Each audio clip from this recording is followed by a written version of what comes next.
Bit bit काढ. तीन पडल्यात एका ठिकाणी मोठं झालं बीट. जुळी असतील. दाखवू काय मम्मी बघू.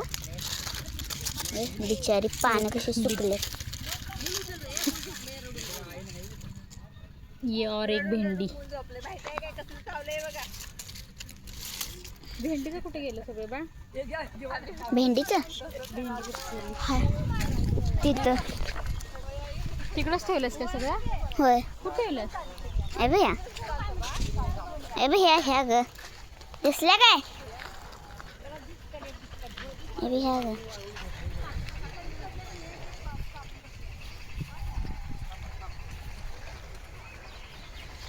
चल बीट घेऊन जाऊया. मम्मीला दाखवी. थांब. आणि हे कुठं?